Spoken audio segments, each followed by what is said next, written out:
हाँ जी, good evening प्यारे प्यारे बच्चों। आ गए हैं। ठीक है, चलो स्टार्ट करते हैं क्वेश्चंस। कल के 2 क्वेश्चंस बचे हुए हैं, एक तो वो करने हैं। ठीक है, और थोड़े से ग्राफिकल मेथड के करवाऊंगी, बेस बताऊंगी और ज्यादा नहीं, 2 या 3 क्वेश्चंस ग्राफिकल के बताऊंगी। ठीक है, स्टार्ट करते हैं। तो कल के जो क्वेश्चंस बचे हुए थे ना, 2 क्वेश्चन अनसॉल्व्ड के बचे हुए हैं, पहले वो करवा रही हूँ। तो डिस्क्रिप्शन में पिछली वाली पीडीएफ भी डालूंगी और आज जो ग्राफिकल के करवाऊंगी ना, वो वाली पीडीएफ भी डालूंगी। बस साथ साथ कंसिस्टेंटली लगे रहो, ध्यान से मेरी बात सुनो। कंसिस्टेंसी इज द ओनली की टू सक्सेस। ठीक है, हिंदी में बोलते नहीं है क्या कि रसरी आवत जावत के सिल पर पड़त निशान, है ना? क्या कि एक, ध्यान से देखो कि एक ना कहानी सुनाती हूँ, छोटी सी है। हाँ, एक बार ना बहुत नालायक बच्चा था, बहुत ही ज्यादा नालायक बच्चा। तो उसका क्या हुआ कि सारे उसको ऐसे बोलते थे, मंद बुद्धि है ये, तो ये है वो है, फलाना है धमकाना है, नहीं पढ़ता। क्या हुआ, एक दिन बहुत उदास हो गया, कहता मैं तो ना बस मरूंगा, मैं नहीं पढ़ता, मेरे को नहीं पता। वो ना कुएं के पास चला जाता है, तो वहां जाके ना बैठ जाता है थोड़ी देर, और क्या देखता है कि ना एक रस्सी है, और ना उसी से बार बार पानी खींचते हैं लोग, है ना?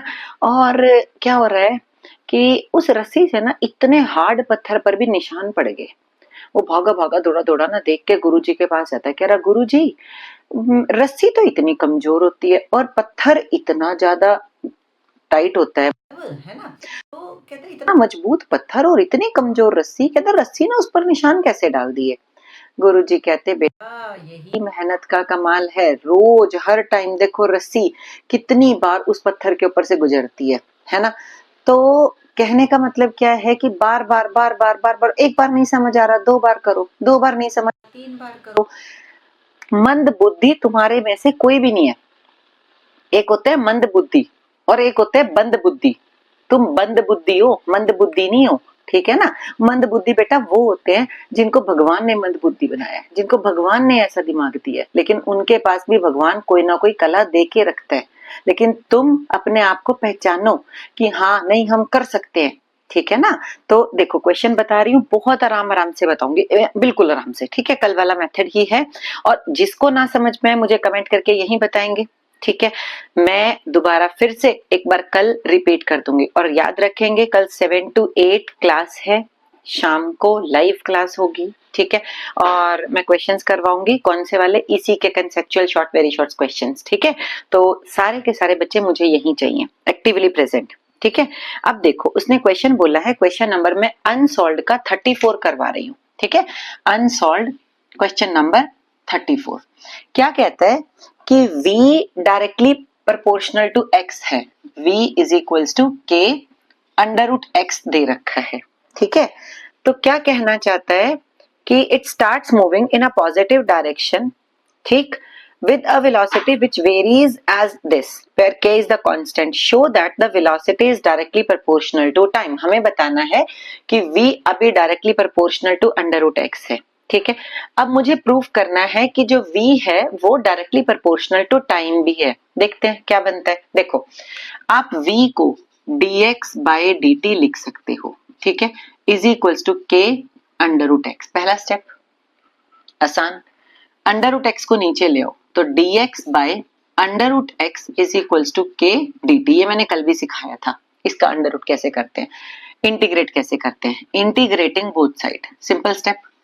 बेटा एक बार में नहीं समझ आता किसी को भी। ठीक है, बेस मजबूत करो और फिर उसके बाद एक बार क्वेश्चन यहां से समझो, दूसरी बार यहीं से देख के करो, तीसरी बार क्या होगा खुद करके देखो, चौथी बार सब कुछ बंद कर दो, उसके बाद करके देखो। फिर नहीं समझ आया ना, फिर मेरी और तुम्हारी कमी है। समझ आ गई ना बात? अभी बहुत मेहनत करने की जरूरत है। देखो तो अब इंटीग्रेट कर रहे हैं, तो dx upon under root x is equals to k dt। जहां मेहनत होती है ना वहां पे फिर भगवान भी हेल्प करते हैं उनकी। ठीक है, देखो अब स्टेप देखेंगे बेटा। x को ऊपर लेके जाओ, पावर बनेगी -1/2 dx under root k integration dt। क्या सिखाया था? इंटीग्रेशन कल भी सिखाई थी, फिर दोबारा बता देती हूँ। इंटीग्रेशन में increase the power by 1 and divide by the same. Increase the power by 1, x raise to power -1/2 है +1 डिवाइडेड बाय -1/2 +1। ठीक है, ये तुम्हारी हो गई integration. Is equals to k constant है, dt की इंटीग्रेशन क्या बनेगी? t।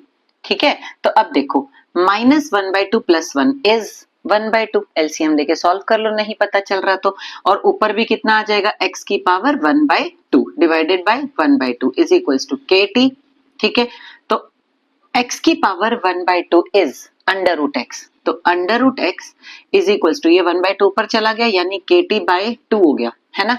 तो इसका मतलब क्या हुआ? k/2 तो कांस्टेंट है यानी √x directly proportional to t हो गया। इधर से देखो equation number 1 and equation number 2। First equation क्या कहती है? v directly proportional to √x। Second equation क्या कहती है? √x directly proportional to t। Combine करो, v directly proportional to t आ गया।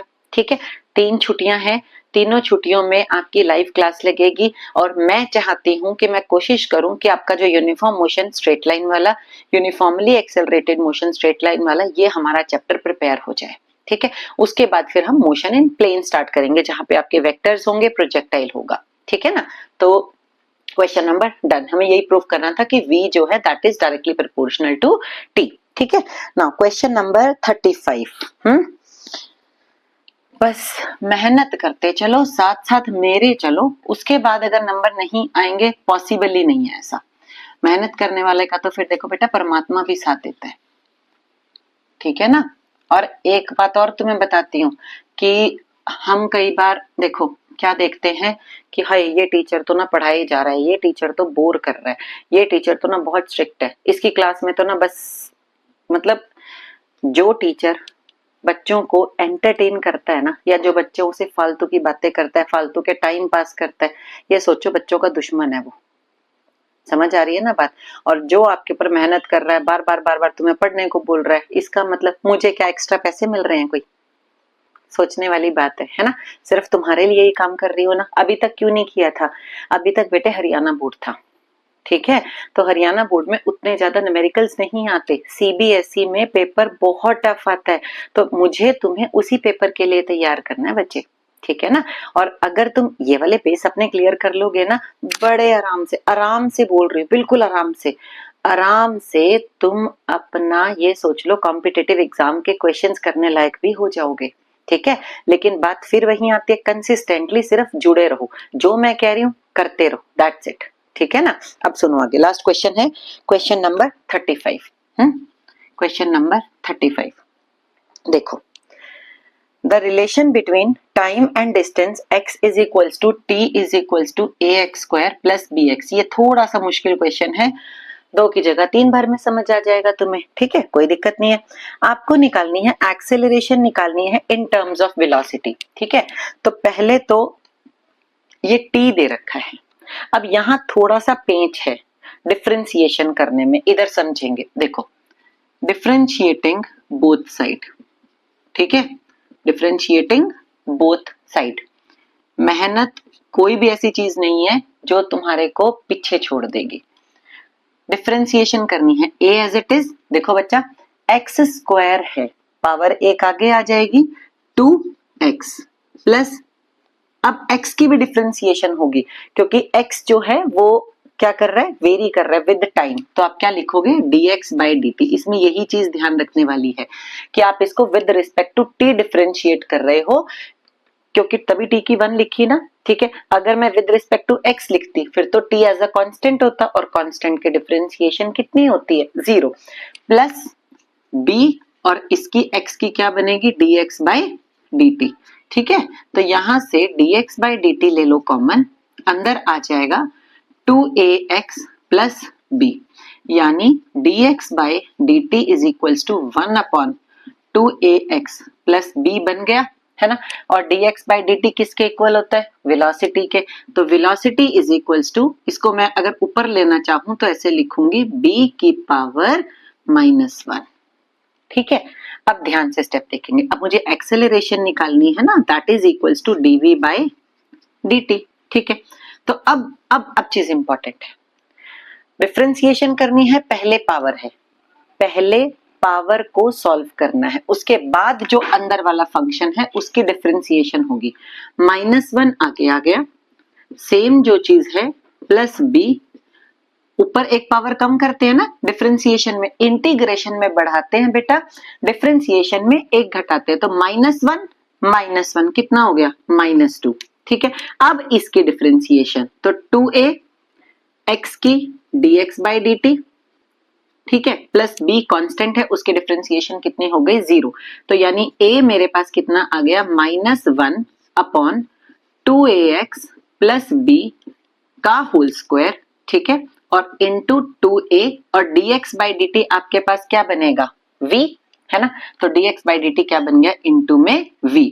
अब देखो 1 अपॉन 2ax प्लस b किसके बराबर है, v के बराबर है ना, तो ये देखो हम इसको क्या लिखेंगे अब, minus v square into 2a और v चल ही रहा है, तो आंसर मेरा क्या बन गया -2a v क्यूब बन गया बेटा जी। देखो समझने की अगर मन में है फिर मुश्किल नहीं लगेगा, ध्यान से समझेंगे। दोबारा बता रही हूँ, स्टेप कहाँ पे दिक्कत है, मैं जो डिफरेंशिएट कर रही हूँ वो विद रिस्पेक्ट टू t कर रही हूँ।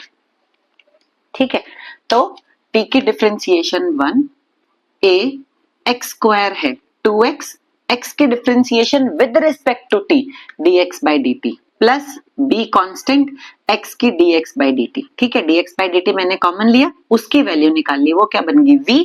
अब v की है तो ऊपर -1 आ गई। अब जब एक्सेलरेशन निकालनी है तो पहले पावर सॉल्व होगी। ठीक है, तो -1 2ax plus b raise to पर -2 और 2a, फिर इसकी करी dx by dt, b constant है, डिफरेंशिएशन 0, फिर इसकी पावर -2 थी, मैं अपॉन में ले आई स्क्वायर बनाकर। ठीक है, और ये मेरा क्या है देखो v है, तो मैंने इसको -v स्क्वायर लिख दिया, ये 2a है, dx by dt v है, तो ये आ गया, आंसर आ गया हमारा -2a v क्यूब। क्लियर हो गया, अब मैं इसको रब कर रही हूँ। ठीक है, अब उसके बाद करते हैं ग्राफ वाले question start. Very very very important part आपका, देखो समझ आ गया तो खत्म हो गया, नहीं आया तो फिर दोबारा कर लेंगे, क्या दिक्कत है, मैडम तो अपनी ही है ना, मैडम अपनी है, तुम भी मेरे अपने बनो। ठीक है, चलो जी क्वेश्चन स्टार्ट करते हैं। अब पहले ग्राफ के देखो, ग्राफ के दो टाइप के क्वेश्चंस आते हैं, एक आते हैं पीटी ग्राफ के और एक आते हैं वीटी ग्राफ के। ठीक है, तो पहले मैं तुम्हें ग्राफ बनाना सिखाऊंगी, उसके बाद उससे आपने क्वेश्चंस कैसे करने हैं वो, क्योंकि ये ना बहुत बड़ा बेस है और यहाँ से बड़े क्वेश्चंस बनते हैं। ठीक है ना, तो पहले जब तक तुम्हें बेस नहीं पता चलेगा तब तक कहानी नहीं समझ आएगी। एक चैप्टर मेरा क्लोज हो गया, कौन सा, कैलकुलस वाला। अब मैं ग्राफिकल मेथड स्टार्ट करने जा रही हूँ। ठीक है, तो अब बड़ी ध्यान से बात सुनेंगे, आज जितना होगा उतना ही बताऊंगी, कोई जरूरी थोड़ी है सारा आज ही करना, हो सकता है कल मैं मॉर्निंग में वीडियो बना के डाल दूं, कल लाइव क्लास में आएंगे तो मैं उसके डाउट्स ले लूंगी। ठीक है, चलो ऐसे देखते हैं, अभी जितना होगा उतना ही, ज्यादा नहीं। अब देखो, सबसे पहले तुम समझो कि ग्राफ क्या होते हैं। ग्राफ होते हैं दो क्वांटिटीज के बीच की वेरिएशन। ठीक है, अब वेरिएशन का मतलब है कि एक के अकॉर्डिंगली दूसरा कैसे चेंज हो रहा है, ये बताना है मुझे। ठीक है, जब हम पीटी ग्राफ्स बनाते हैं तो पीटी ग्राफ्स आप कैसे बनाते हो कि आप नीचे एक्स एक्सिस पर लोगे टाइम, ठीक है, और वाई एक्सिस पर लोगे आप पोजीशन। ठीक, अगर मुझे ग्राफ बनाना है रेस्ट का, बड़े आराम से समझना है ठंडे दिमाग से, रेस्ट का ग्राफ बनाना है। रेस्ट का मतलब क्या है कि टाइम तो आगे जा ही जा रहा है लेकिन पोजीशन नहीं बदल रही। तो अगर मान लो मैं यहाँ बैठी हूँ तो टाइम तो बढ़े जा रहा है, मैं पोजीशन मेरी यही है, अगर टाइम 1 हुआ तो भी पोजीशन वही है, टाइम 2 हुआ तो पोजीशन यही है, और टाइम 3 हुआ तो पोजीशन यही है। ठीक है, अब बात आती है कि अगर आप पोजीशन आपकी चेंज हो रही है टाइम के साथ साथ, मतलब सपोज अब मैं बोलूं कि भाई तुम यहाँ से ऑफिस गए, ऑफिस कहाँ जाते हो तुम, स्कूल जाते हो कदे, तुम यहाँ से स्कूल गए। ठीक है, स्कूल तुमने 3-4 घंटे बिताए, पूजा मैडम से गालियां खाई, और उसके बाद क्या हुआ, गालियां खा खू के घर आ गए, इसका ग्राफ बनाओ। ठीक, तो अब तुमने ग्राफ बनाना है तो भाई तुम जा रहे हो पहले, है ना, तो जा रहे हो इसका मतलब क्या हुआ, आपकी पोजीशन चेंज हो रही है। चेंज हो रही है, जहां पहुंच गए स्कूल पहुंच गए। अब हम क्या कर रहे हैं, गालियां खा रहे हैं, खा रहे हैं, खा रहे हैं, खा रहे हैं। कब तक खा रहे हैं, 2:30 तक खा रहे हैं, है ना। और उसके बाद फिर हम वापस अपने घर आ गए, है ना। सारे बच्चे गालियां थोड़ी खाते हैं, जो काम कर रहे हैं उनको नहीं पड़ती, जो नहीं करते उनको ही पड़ती हैं बस। हाँ जी, तो कहावत होती है माँ बाप की, गुरु की गालियां, मतलब माँ की जो गाल होती है ना, वो घी की नाल होती है, बोलते हैं इसको। कहावत है कि हाँ बस जिसने अपने गुरु की मार सह ली तो ये सोच लो वो सोना बन गया। हाँ जी, तो ऐसे गए, ये वापसी आ गए, ठीक है। तो ये ग्राफ बनेगा। अब अगर आपने नॉन यूनिफॉर्म मोशन का है तो जहां पर भी कर्व है वहां पर नॉन यूनिफॉर्म मोशन का ग्राफ बन जाएगा। ठीक हो गया। अब इंपॉर्टेंट बात यहां पर क्या है, इंपॉर्टेंट है कि तुम्हें अगर पोजीशन टाइम ग्राफ से, ये चीज लिख लो अपनी नोटबुक में, पोजीशन टाइम ग्राफ से हम वेलोसिटी निकाल सकते हैं बाय कैलकुलेटिंग, आज समझ लो, न्यूमेरिकल्स वेरी करा दूंगी। बाय कैलकुलेटिंग क्या, स्लोप ऑफ द ग्राफ। ठीक है, अब समझो पहले स्लोप कैसे निकालते हैं, bye calculating slope of the graph. ठीक है, स्लोप कैसे निकालते हैं, मान लो आपको ग्राफ दे रखा है ऐसे और बोला जाए कि स्लोप निकालो, तो आपने क्या करना है, इसके ऊपर कोई भी 2 पॉइंट कंसीडर करने हैं, इनका नाम लिख दो ए और बी। ठीक है, तो ए के कॉरेस्पॉन्डिंगली जो टाइम है वो यहां से टाइम वैल्यू दे रखी होगी, 1 2 3 4 5 जो भी दे रखी होगी वो ये लिखो। ठीक है, बी के लिए ये लिखो T2, ए के लिए यहाँ की पोजीशन लिखो। ठीक है, और बी के लिए यहाँ की पोजीशन लिखो। समझ आई बात। तो आपने क्या करना है, स्लोप का मतलब होता है ट्राइंगल ए बी सी देख ली, इसके अंदर tan थीटा, tan थीटा का मतलब क्या है, BC अपॉन AC। तो अब इतना इतना तामझाम नहीं करना, सिंपल सी भाषा में समझो। स्लोप का मतलब है आपने ये 2 पॉइंट लिए, इनके लिए 2 टाइम लेंगे और 2 आपने पोजीशंस लेनी है। वैल्यू किसकी निकालनी है, BC की। अब BC कैसे निकलेगा, ये पूरे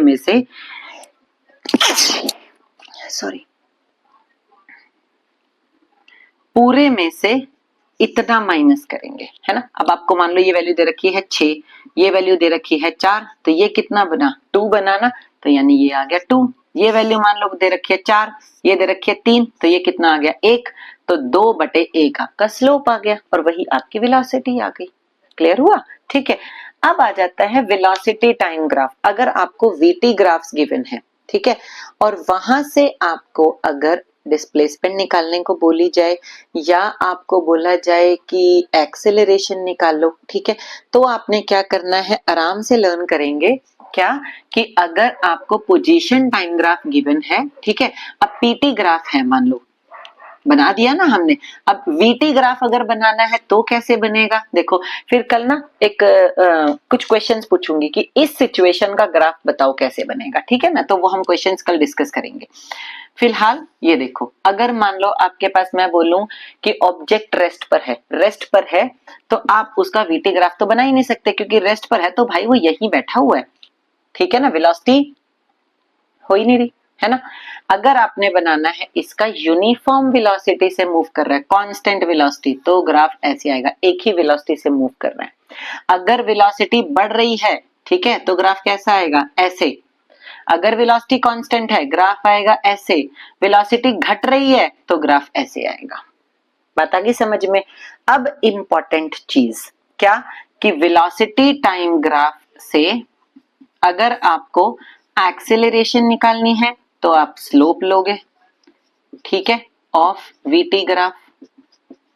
और अगर आपको क्या निकालना है, डिस्प्लेसमेंट निकालनी है, तो आप क्या लोगे, एरिया ऑफ VT ग्राफ। ठीक है, ये तो आपको क्लास में इंपॉर्टेंस वाले टॉपिक में भी करवाया जाएगा, ठीक है, टीचर्स करवाएंगे बार बारी। वहां से मेन चीज है न्यूमेरिकल समझने, क्वेश्चन टॉपिक वहां से समझ आ जाएगा, ठीक है। नहीं आएगा तो मुझे बता देना, फिर बता दूंगी, ठीक है। तो अब तुम्हें कैसे पता लगेगा कि किसी चीज में कौन सी चीज कैसे निकालनी है, मतलब क्या कि आपको एक्सेलरेशन निकालनी है तो स्लोप ही निकालना पड़ेगा, अगर डिस्टेंस निकालना है तो आपको एरिया ही निकालना पड़ेगा। ये कैसे पता लगेगा? तो ये आपको पता लगेगा भाई साहब जी कि आपको अगर कोई चीज मल्टीप्लाई करके निकालनी है तो वहां निकलता है एरिया, कोई चीज अगर डिवाइड करके निकल रही है तो वहां निकलेगा स्लोप। कहने का मतलब देखो, वेलोसिटी पोजीशन बाय टाइम होती है, बड़ी इंपॉर्टेंट चीज है ये। वेलोसिटी पोजीशन बाय टाइम होती है ना, इसका मतलब डिवाइड करके निकल रही है Y axis upon X axis, तो यहां आप कैसे निकालोगे? स्लोप। ठीक है, अगर मैं बोलूं वीटी ग्राफ से डिस्प्लेसमेंट निकालनी है तो डिस्प्लेसमेंट जो होती है वो क्या होती है? v इंटू टी होती है ना, मल्टीप्लाई कर रहे हो तो जहां मल्टीप्लाई होगा वहां आपका क्या निकलेगा? एरिया। छोटी छोटी ट्रिक्स होती हैं, ठीक है। और एक्सेलरेशन अगेन देखो, वेलोसिटी बाय टाइम है ना, तो वेलोसिटी बाय टाइम है तो क्या आएगा? डिवाइड कर रहे हो, दैट मीन्स आपने क्या निकालना है? स्लोप। बस ये तीन ही चीजें तो निकलती हैं, ठीक है जी। तो आपने बस इतना सा काम करना है, आज का काम छोटा सा है, कल मिलेंगे। और कल कोशिश करूंगी कि मॉर्निंग में भी एक वीडियो डालूं जिसमें आपने क्या करना है, थोड़े से न्यूमेरिकल्स ग्राफ के करवाऊंगी बेटा, ठीक है। तो अभी आपने वो जो दो न्यूमेरिकल्स करवाए हैं वो कैलकुलस मेथड एक बार जो कल करवाए थे उसको भी प्रैक्टिस कर लेना, ठीक है। Bye bye, love you all.